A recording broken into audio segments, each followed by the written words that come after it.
first of all, thank you for doing this, because I know you have it in the middle of a busy day doing 10 a.m. till 6 on one of your seminars, so thanks for coming. Yeah, and I guess I wanted to kind of go, we don't have a lot of time, so I wanted to go straight in at the deep end. You're known for many things, like quite a lot of different things. You were a co-founder in the band Faithless, you sang on some of the songs, you wrote some of the lyrics. Since then you're doing workshops, you're doing a lot of creative facilitation with people. But like me and like a lot of people earlier on in life, you dealt with depression and suicidal thoughts and things like this. And it's kind of an inspiration, I guess, to see, especially for me, I've been through a lot of kind of that stuff, to see someone go through that and then produce the catalogue of work that you're doing. And yeah, I just wanted you to, maybe if you could elaborate on that a little bit and talk, whatever you're comfortable talking with, about how you got through that. It's a constant process of getting through. I'm not sure anyone ever fully gets through anything, so you know what I mean? You're still going to wake up. If you've got depressive tendencies, you might for the whole of your life wake up sometimes with that kind of pressure on your chest or whatever, that claustrophobia feeling or whatever. It's not like it's about working through it and then banishing it from your life. It's about changing your relationship with it so that when it comes, you're fully with it and it doesn't collapse you, because you're like, oh, it's this. It doesn't like turn you into all the negativity and all the limiting thoughts and sabotage stuff. It still might come, that feeling in the chest. You're like, all right, and someone who's willing to feel those edgy feelings is going to have an easier time gradually feeling them, being with them, and then they kind of pass through like weather. It's when it's like, oh no, I can't feel this, I can't feel that. We actually end up putting a cork in it and making these things build up with more pressure, more suffering, and last longer.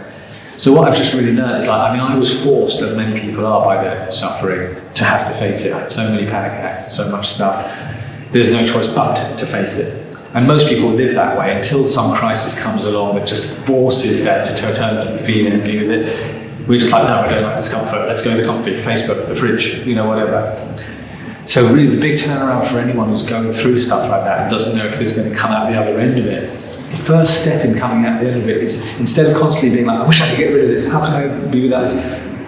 Which is a pushing away, abandoning thing. You've got to, even though it's counterintuitive, you've got to totally turn it on its head and go, actually, I'm going to step towards it. As weird as it may seem, even though I know I don't want it, I'm going to go in, I'm going to step towards it and actually deliberately feel it. Maybe even be deliberately like a wine taster of that feeling. Go, okay, what does this actually feel like? What do I think when this comes in? What do I start thinking? Oh, I start thinking my needs don't matter, that I'm worthless, that my life's always going to be shit. Oh, look what my mind does. When I start feeling those feelings, it doesn't necessarily mean that's true. It doesn't even mean it's my truth, but that's what my mind does. It gets all pessimistic. Oh, hello, mind. Okay, well, we're not going to necessarily believe that. And the part of you that can watch and notice and discern, even though you're still going, oh, it's not instead of the pain, but even though you're feeling the pain still, you can still discern what is you, the wise, kind reality, and what is one of those negative voices. And the moment you've got that chance in your life to notice your negativity, and feel the feelings in the body willingly instead of always trying to get away from them. Those two things is the turning point for everybody. Yeah, I think it's massive, and particularly as men as well, we're always told, like by society, to kind of suppress your feelings. If something's wrong, bury it. And that's what I like about your Instagram, is that even now you still say, like, when you're having, I'm going to say a bad day, but if something like pisses you off, or if you're a bit impatient with someone, which everyone does like time to time, you still admit it. Like, you're not like, oh, I'm this spiritual guru who's like got everything figured out and never does anything wrong. You'll say, oh, I had this thought, but like what you're saying is, the key is being aware of it. So you're aware of it, and then how you respond to that and how you react as a result is different, which is key. But like I say, it all starts with, actually, this is what I'm feeling, why am I feeling it, and then you're able to kind of do something about it. Yeah, exactly. You can stay being kind. Because the first thing we stop being to ourselves and to other people is kind when we get triggered or when we're worried or whatever, And when we've still got our kindness front and centre and our patience, then we know we're still here. But if we start expanding off stuff that isn't kind and isn't patient and isn't, whatever, then we know we've fallen asleep. Yeah, I think what also is key, something I really struggled with for a while. You mentioned about you kind of get to a point where you can't hide from it anymore. If maybe like the pain or the suffering gets too much, and then you have to kind of make a change, right?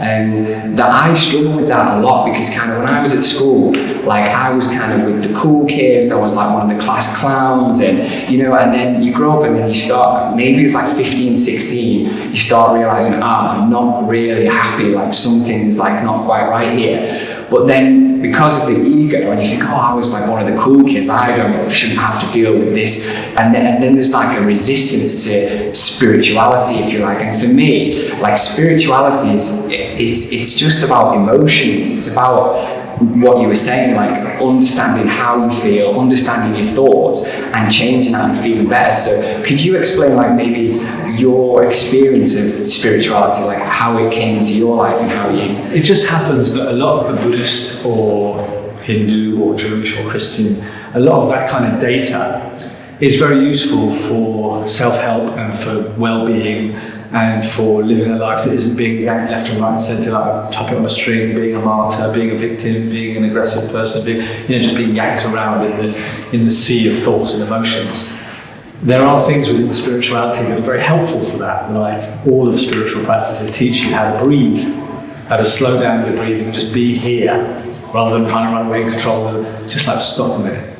Hello. Be here now, what we're going to do. Even that is kind of a spiritual thing to do. And when you think of spiritual, it's annoying because a lot of those good tools that it has, they're so hidden under a pile of such horrible looking, sort of distasteful, embarrassing, woo-woo, dolphins, rainbows. Most people look at it and they're like, that's not for me. And it's a shame because in it, there's lots of tools for everybody. But because it's the cover of the book is so naff, 99% of people are like, I don't want to be part of that. Or it's covered in crucifixes and religious stuff, and the other half are like, I don't want to be part of that. So there's every reason to know these beautiful tools that everybody needs. They aren't all in spiritual things, I do it in a sort of quite unspiritual way. But these tools are essential to just know yourself and notice what you're doing and not be bullshitting yourself all the time or being in automatic robot mode, and then later in the day you go, God, I'm exhausted, where was I today? You just weren't even there. You know what I mean? Being here is what life's all about.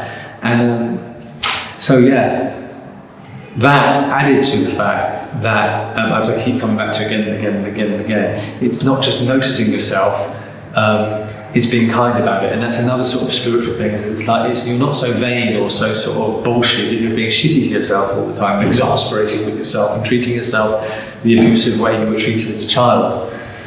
So, if you're willing to feel it in the body, you're willing to notice what bullshit your mind starts talking, and maybe even have a chuckle about it, all right, mate, calm down. Yeah. If you're willing to be a bit lighter about it, be like a light-hearted parent to yourself in it, and keep catching yourself and falling asleep and waking up and falling asleep and going, all right, like a rodeo horse covered in Vaseline, I always say that. Life is going to be whacking you around a bit. But the spiritual stuff is only really, what does it really mean, being spiritual? I just want to keep everybody in good spirits. It's not so much spiritual as in religious or sort of Om Shanti. It's more just like, are you in good spirits or are you not in good spirits? You're feeling like in good spirits today. That's spiritual. It means you're open, you're trusting, you're in the zone, Yeah, that's good. And you made a lot of good points there. But I think what's key is you were saying about, people can get turned off with like the crucifix and the symbolism and all this kind of stuff. I think, and again, that was something I really struggled with because I've always been like a stubborn atheist, like all my life. And even the woo-woo dolphins, I don't want to be part of that club. Yeah, exactly. But I mean, if you're happy just to approach something with, okay, let's see what this is all about, and okay, maybe I don't agree with that, I don't quite agree with that, but there's still so much that you can absorb. It's not like saying, if you're going to dip your toe into spirituality, that means that now I'm going to become like a religious freak. Burning incense and wearing tie-dye. Exactly. Yeah, just take the good from it. Yeah, but that's the point. That's why I do it the way I do it, is because I want to put off as least people as possible. Yeah, right. So I don't do dolphins and rainbows unless I do it as a joke. There's a picture of me sort of dressed up like Jesus that says, I think it says, God's busy right now, can I help? Yeah.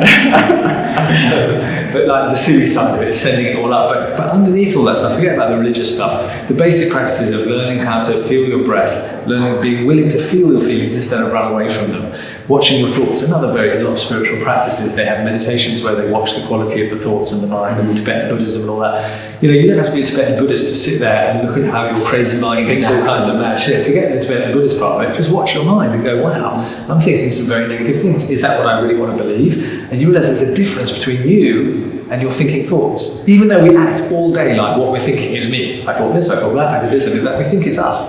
But if you sit back for 5 minutes and just watch your mind do that, you realise, shit, there's me.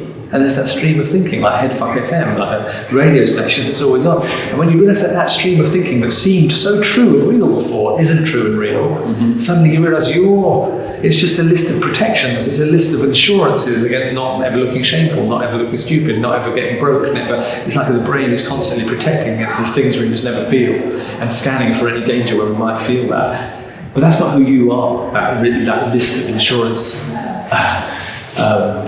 strategies. And when you can sit and just watch your mind for 5 minutes and you realise that you can watch your thoughts, therefore that means you're not your thoughts, you're the one watching, then you realise how important it is to not just believe any negative or catastrophising thing it throws up. Yeah, and that's key, because that then links into something else. Because once you're aware of the thoughts and you realise what kind of stuff you're actually thinking, that then gives you the opportunity to change it. So sometimes, like, self-talk is so important. Because people are sometimes like, they'll do something silly or something stupid, like everybody does, like throughout the day, countless times you'll do stupid stuff. But people will say, oh, in their head, I'm so stupid. Well, you just I'm so stupid. But whereas if you just, like you say, laugh at it and go, oh, that was a bit stupid, wasn't it? Like, you put a funny voice to it, then it's a stupid thing that you've done, but you're not stupid. You're clocking it, but not being mean about it. That's the 2 stages, and a lot of people forget the second stage, which is not being mean about it. Yeah. The first stage is notice it, but the second stage is be kind and sweet and playful about it, not be like, oh, you didn't do any yoga this week, you're so rubbish. You actually start self-harming with your inner critic. That's what we've been working with today. Okay, cool. And yeah, because driving is another one. Like, I don't drive at the moment, but obviously I've driven. And road rage is something, like, I never had like road rage, but you get pissed off with drivers. And that was something, a realisation happens when someone does something stupid, because you can go in the car for 10 minutes, it's going to happen. Someone's going to cut you off or whatever. Instead of going, oh, dickhead, or something like that, you can say exactly the same thing, but with a smile. Yeah, exactly. And I'll just do different accents, which are, whoa, dude. Yeah, and then it's like you're not hiding, you're not saying, you're not suppressing, but you're just making it funny, and so you're letting it out, and then it becomes something that doesn't, like, make you feel bad. That's a healthy way to let it express, not suppressing it. That's why people in punk rock bands are the mellowest, coolest people you'll ever meet. Exactly. They're not suppressing all that rage everywhere. They've got a place for it to be healthily expressed. So when you meet a punk rocker off stage, they're always the fluffiest, kindest people you ever meet. They're always like taking something around to their mum. Like, do you want to come? They're like very mellow, because they've got a healthy outlet for that thing that most people don't have a healthy outlet. Some people can scream at the referee. Yeah. Some people, but thank God there's stadiums full of tens of thousands of men every weekend being able to scream at the referee, and there's at least that valve for all that rage and justice that all the men carry. Do you know what I mean? Like, we need these valves, and everyone's got to find their own rather than constantly trying to cork it. Cool. And I know we don't have too much time, so I just wanted to mention about your new project that you're working on with, I guess, your friend and mentor, Ram Dass. So do you want to just talk a little bit about becoming nobody in the film? I just wanted to make the film that was my favourite teacher, Ram Dass, who's also a comedian, by the way. He's much more of a sacred fool than some serious bloke. Don't get put off by the name Ram Dass. He's really funny. He was the first guy really that started self-help, really. He wrote the first book in like the 60s, 70s called Be Here Now. So I made the film of his greatest hits, like the film of all his best stuff, and it's so funny and sweet. And luckily it did well enough to go out in the cinema in America, so I've just been touring the States for 5 weeks, coast to coast, LA to New York, promoting the film and doing screenings and stuff. And then it comes over to Europe. Next year people can buy it online and stuff. It's cool. If you go to becomingnobody.com, you can host your own screening. If you like Ram Dass and you like the trailer, and there's a yoga centre near you, or even your home, whatever, like there's a place you want to screen it for 50 people or whatever, they have a thing at becomingnobody.com to host your own screenings. Interesting, that's really cool. I mean, because my first experience of Ram Dass was through your film, What About Me? And I just noticed from him, just hearing him, so like the words weren't that important, I was just like looking at his face and his eyes and like how relaxed he was. And I'm like, this dude's like really happy. Like, he's so happy. He was just chill. I mean, I think you were talking about death. It's like everybody's going to die. And he just said, well, wherever I die, whatever the time and place, that's the perfect place. Like, he's just so at peace with it. I'm like, this guy's got something. And I haven't actually read the book yet, so I'd love to read it. All this stuff is good. Just to finish off, one of the things he says in the first one, Giant Leap movie, he says, the only thing that's going to be freaked about death is the ego. And then he pauses and he goes, the soul, nothing's going to happen to it. I'll just let that sink in for a minute. Nice. Well, thank you very much. The book as well, which is amazing, which I actually read on or listened to on Audible. Yes. So if you get it on Audible, it's on Amazon. Your Instagram is Jamie Catto, Catto. Thank you. Jamie Catto. I'll take it. Yes, because I stole it. Thank you very much, Jamie. Thank you so much. All right. See you soon. Thank you. All right, thanks. Perfect. I've been very gentle putting these back. I'm going to write a note for the guys. Strong arms. Yeah.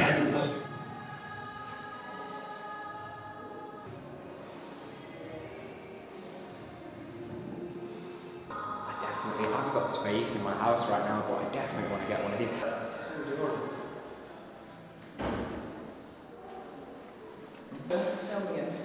Yeah, I think he's back teaching again.